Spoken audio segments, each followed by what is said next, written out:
which is officially less than a month away. And new polling shows that over 60% of Arizonans are concerned about voting irregularities affecting the presidential election.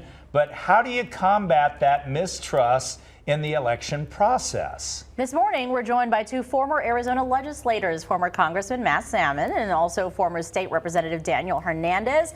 Both are here because they are board members on the Democracy Defense Project. So thank you both for being here this morning. Thank you. First, talk about the purpose of this project. You guys just joined over the summer. Talk about the purpose. I think one of the important things is bringing Democrats and Republicans together to restore confidence in our elections and to really try and take down the temperature, because what we keep seeing is this ratcheting up constantly. So Matt and I, a Republican and a Democrat, don't agree on much, but we agree that Arizona elections are free, fair, and secure, and we need to do more to regain that trust.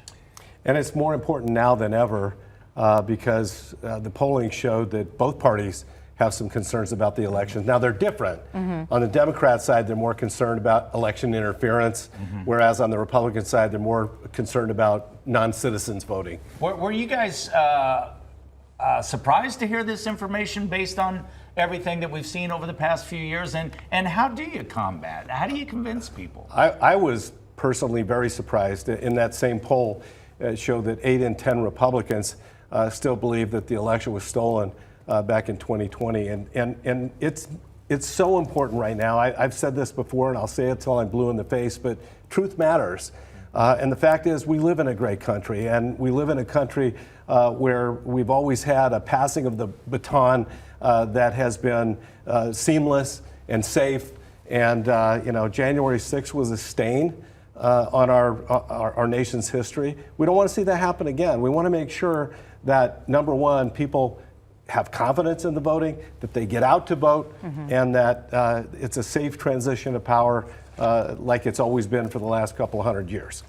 And I served in the legislature with a lot of these folks who are on the legislature saying the election was stolen. So I wasn't surprised by the results. That's where it's so important that we educate people about the actual process that exists in Arizona, because even legislators don't know how our elections work. So we did a tour recently of the Maricopa County Election Center, and we're educating folks about there are people who are poll watchers from both parties. We have machines that are not connected to the internet. And most importantly, I think, is this is an election that is going to have so much scrutiny. It's going to take a while because voters need to understand that ballots don't get counted until they're verified. Verified for citizenship, verified for signature. So that's why when people drop off their ballot on election day, that slows down the process. So if you want to know who got elected president faster, don't wait until election day. Vote early. Send your ballot back as soon as you can.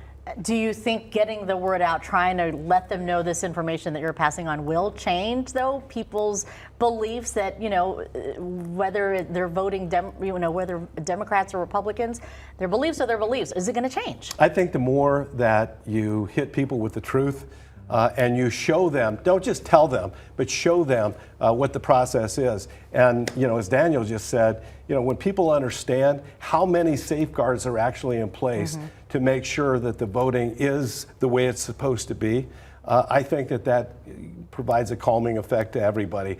But as Daniel said, most people haven't gone through the kind of education process that we've seen in the last few months.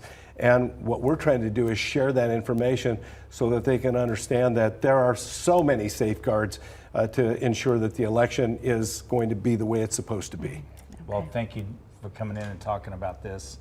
And all right, election less than a month away. Ballots go out on Wednesday. Yeah, and again, today's the last day to register to vote if you haven't already. We don't crack the joke, vote early and often anymore. We don't. And we'll be right back. Because there are a lot of jokes, unfortunately, you could crack. We'll be right back.